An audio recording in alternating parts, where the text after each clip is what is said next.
Hey, kia ora whānau, how's it going? This is Rewai Takau here from Kaitaki Marakai Backyard Gardens. Food security sustainability solutions for our whānau here in Northland and applying principles of Māori organic growing, traditional practices.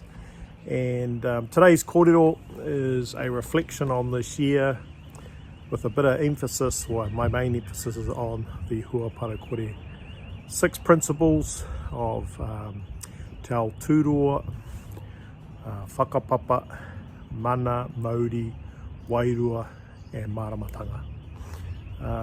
Why I'm doing this is I'm going through my verification process and I'm in my second year of that, and I'm going to talk about these principles in relationship to my journey this year as part of my verification process. So I'm hoping it won't be too long, but instead of writing things down, I'll just add this link to my verification documentation, which is due on Monday. Got an extension and I've been crook all this week, so yeah, it's nice to be outside in te ao tūroa. Fascinating thing, maramataka today is rako nui. So we're in a high energy load, high energy area. The full moon's there. It's drawing out all the Māori and the mana and the wairua from out of the soil into the trees, into the hua whenua. And so there's a real high energy stuff happening amongst the month this time of year, and being in our winter season. It's our kind of first month of winter proper. We've got 2 more months to go, and so yeah, we're thinking about seed germination and propagating all those types of stuff. And I've been wandering in my garden because it's been raining up here. It's had a bad effect on my garden. Hoi anō. That's what we're doing. Hua Parakore, under the sponsorship of Te Waka Kaiora. And if you want to know more, jump on Te Waka Kaiora website and you can have a gizzy at that, have a look at that. And or if you want to go through either a commercial verification or a private process of verification, you can look up the details on their website. Hoi on, where do we start? Well, first one for me is going to be looking at te ao tūroa, because we need to be aware of our environmental conditions and our place in the environment and what we do in our environment. So for us here in my backyard, you'll see here we've got 9 little mara that we've created. That was the latest one on that side just there, and each mara has been put down in considerations of te ao tūroa, our environment. The other projects that we have around town have done the same thing, and if you look through the series of videos that we've done on those sites, you would have seen some things that I raised for the owner of those sites or for us on our papakainga to consider when we are putting down a mara or our mahinga kai. So te ao tūroa is our natural environment, and so those are our seasonal conditions, the maramataka conditions, the conditions of like our microclimates or macroclimates that we have around us, the environmental conditions of how our permanent fixtures have impact on our gardens. So these fruit trees here behind me, what impact do they have on the surrounding environment? The tāwhiri mātia, that space of the weather and the prevailing winds and what types of winds we have. And then there's myself. What impact do I bring into my maramataka? Am I putting into my mahinga kai? Am I doing things in a way that's helpful to the environment?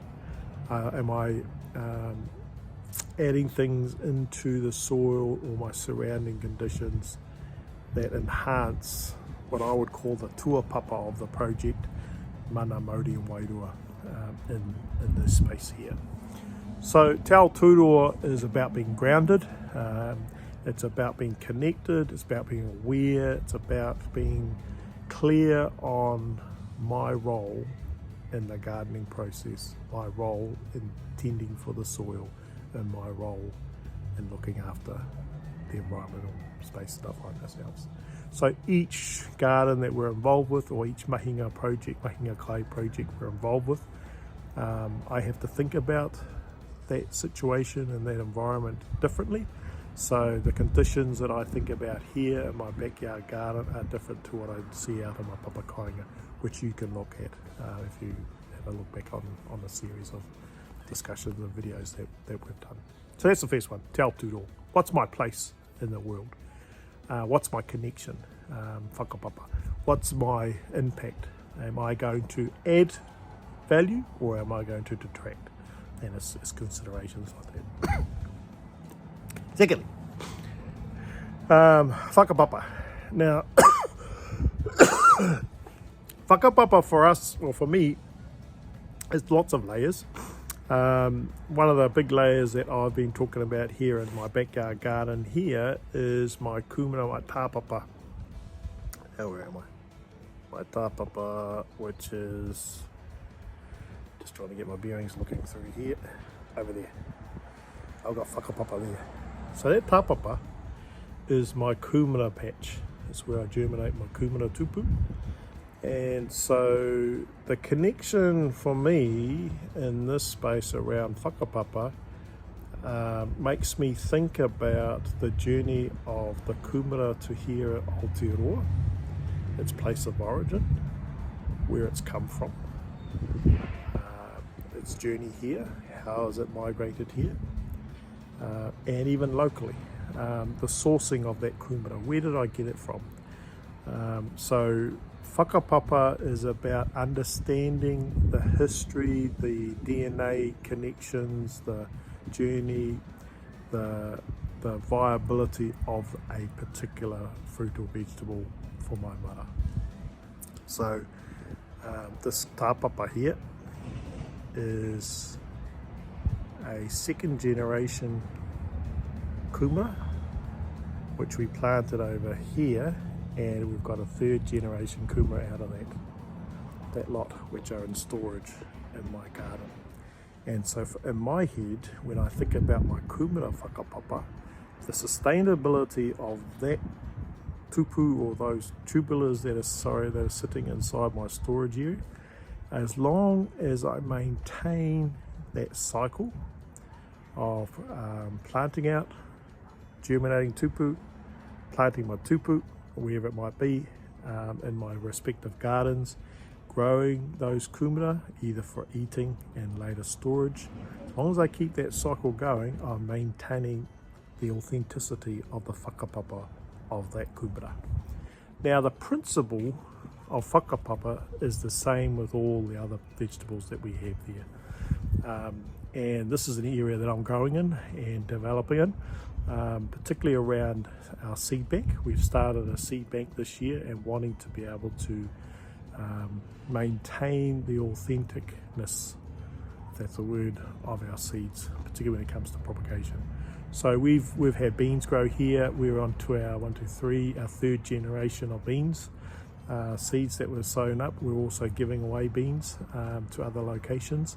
But as we grow in our understanding of the local conditions, how these vegetables suit te ao tūroa and the situation we find ourselves, we're also tending and caring for the whakapapa of those there. Now whakapapa applies to me as well, and my place and location here. So our papakainga space is from my wife's side. So her whakapapa lineage, and to my sons and my grandson, go back to our papakainga. So I'm in a sense an import trying to give effect to growing a food forest and kai on our papakainga that'll feed the whānau there in a sustainable way. And so it's understanding where the seeds come from, where all the stuff that we're putting into the soil. Where I haven't been able to create my own compost, we've bought things like compost from either Bunnings or a local warehouse, and I'm very particular about which ones I buy, so just keep standard practice on that. But again, Finding organic compost is a big issue for us, but we're wanting to try to maintain the authenticness of that particular product in our soil. So it even breaks down to our worm farm over here, my Pāmu Noke, thinking about the whakapapa of what I put in there. Where have all those vegetables come from? Have those vegetables been grown? The waste of those vegetables, like we got at our Hui Māori this last weekend. Where did the carrots come from? Where did the kumara come from? Where did the pumpkin come from? Where did the potatoes come from? Thinking about the whakapapa of those and what effect they're going to have once they've been eaten by the worms, broken down to worm castings or worm juice, and then I put it back into the soil. So, whakapapa. Understanding the origins, its journey, and its impact and sustainability and viability for the space that you're growing the vegetables in. So, te Aotearoa and whakapapa, connections and being aware of your environment. The next reflection is around these three. I kind of tied together. I've been tying them together in my process. So I've had, particularly around the soil health, mana, mauri and wairua. I've had those three kind of together. So I'm kind of talking to those three elements together. But I want to start with mauri. Now, mauri is the life force of the essence of something that gives it life and its healthiness looking. So when the leaves are looking really green or as opposed to yellow, the soil is feeding and it's giving its right nutrients into the soil. So it tells me that the mauri is well. But mauri can also be about the kawa around sustaining something, in my mind. So it's not only about the life force and the energy that's happening, and we see that in either how green it is or vibrant or the taste of it and how fresh it is. That's the mauri for me. But it's also about my practices that I hold to getting my plants nice and green or yellow and so forth. So it does two things. So in my mind, when I'm working in my garden and thinking about what I'm doing here, from a mauri perspective, I'm looking at the hua, the fruits, or the tohu, the signs in the environment, and it's telling me something. It's telling me a story about the mauri, the mana, and the wairua of these plants. And for me, it comes back to the health of the soil. So you'll see pictures show up here where I've got over on that mana just behind me, between just the year.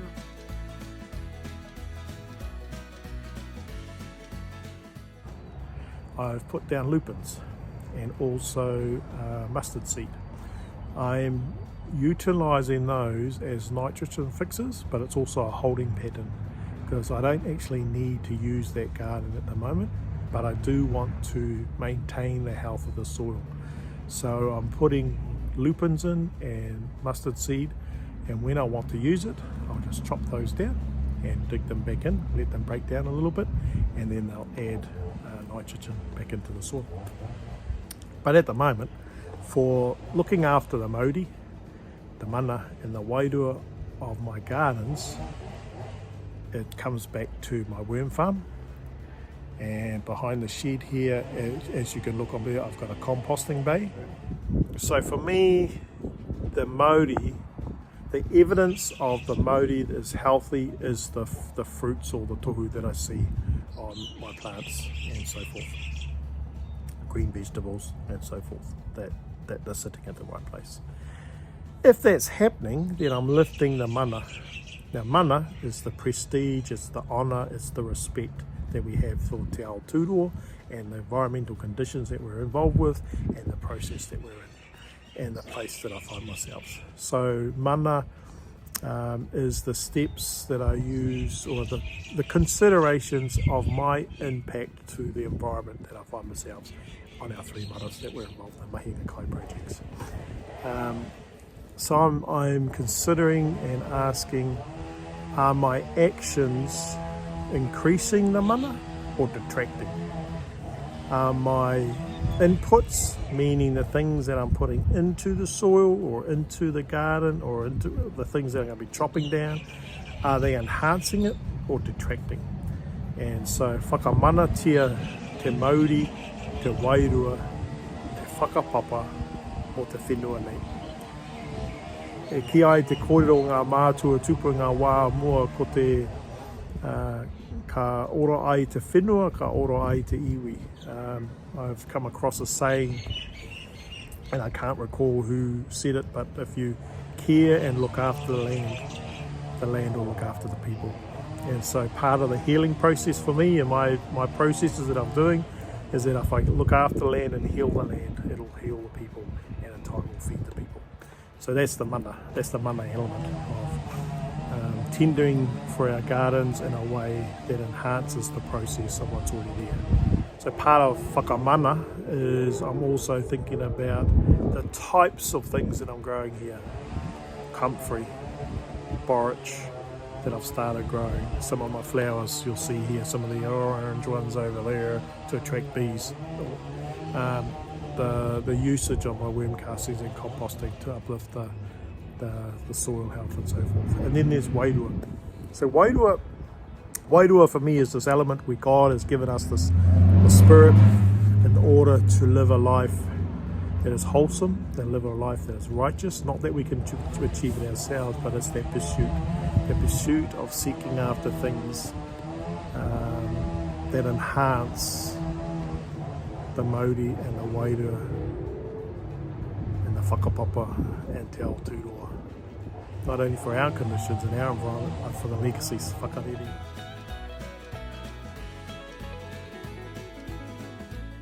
Wairua can be, in the case of our gardening practices, it can be your posture, it can be your presence, it can be, are you tau or are you anxious? It can be the space where peace or hou is established. Pertaining to your site, it might be the way you set up the tree environment. There might be ways you set up spaces or lay out your gardens. It may be the way too where it's your practices around health and safety. Is it safe for children to come through? Is it safe for our elder people to have presences, our kaumātua and kuia to have presences? And so wairua, in the sense of understanding what's going on, is twofold. It's the physical element of what you see, the signs, the tohu, the wairua, but it's also a spiritual thing. It's the way we connect, it's the way we impart our thinking and our understanding. It's the way we develop a consciousness of our impact into the environment that we find ourselves.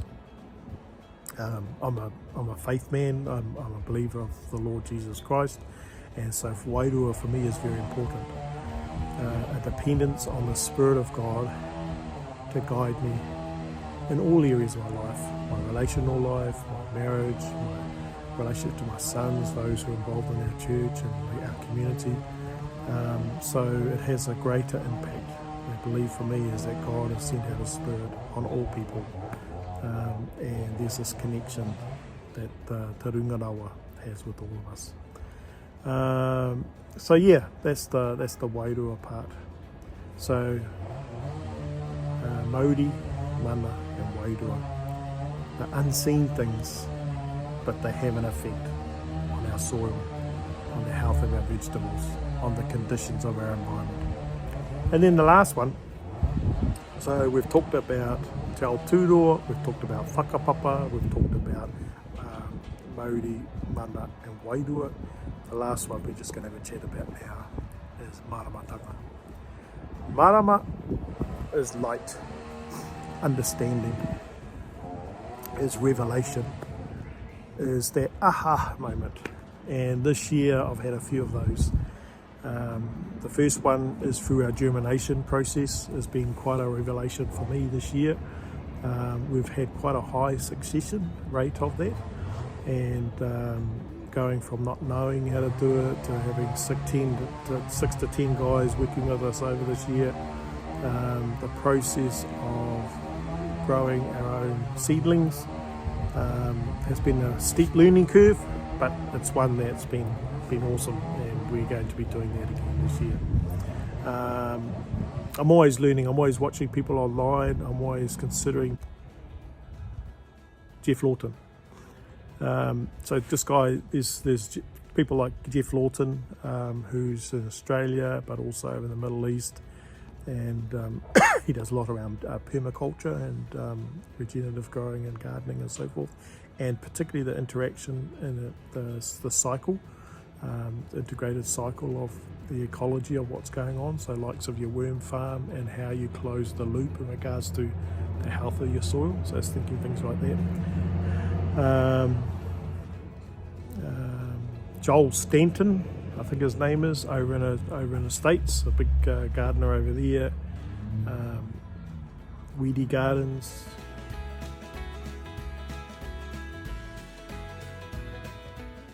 So maramatanga is, for me, is this ongoing, in a professional space we'd call it lifelong learning. This willingness to grow and learn and observe. We had the takiwā come here recently, and they were telling me things and learning off them and observing stuff off them. We had the Northland Garden Trail come through, and we're doing workshops and everyone was sharing ideas. I had 80 odd folk out on our Mahinga Kai project on our Papakainga, and was just talking with them, and I had other folk there that were great at rongoa Māori. We were talking about, hey, did you realise you've got this and that? And so we're always learning, we're always gleaning and developing an understanding, and always observing. Part of, I think, the maramatanga space is the observational space, is learning by observing as well. So we're always learning in that process. So maramatanga for me is revelation, but it's understanding that comes from testing things and trying things out, and that's definitely one of the things that we've done here in our space, is try to learn and grow in our processes. Hoi ana whānau, that's a bit of a long one. This, as I said before, if you've watched me all the way to here, I really thank you for doing that. These are the 6 principles of Hua Parakore verification process that I'm going through. I'm in my whakatupu space in the 2nd year, I believe it is, tupuranga. Ngā mihi atu kia koutou e ngā tangata e whai ake nei. Hope this has been helpful. It's just a little bit of a journey that we've been going on here. Again, it's about food security, sustainability, and the practices of using indigenous practices to look about our environment and the care of our marakai. Anō reira kia koutou te whānau. E mihi tēnei kia koutou, e mihi mahana kia koutou i tēnei wā. Mēnā e pai ana tēnei kōrero ki a koe. Click the like button, click the share button. It helps the algorithms get us out there. But this is the Re Waitakahu from Kaitake Marakai, Backyard Gardens. Our mission is to encourage whānau to grow their own food. For the food is our medicine is our food in a sustainable way. Tēnā koutou, tēnā tātou katoa.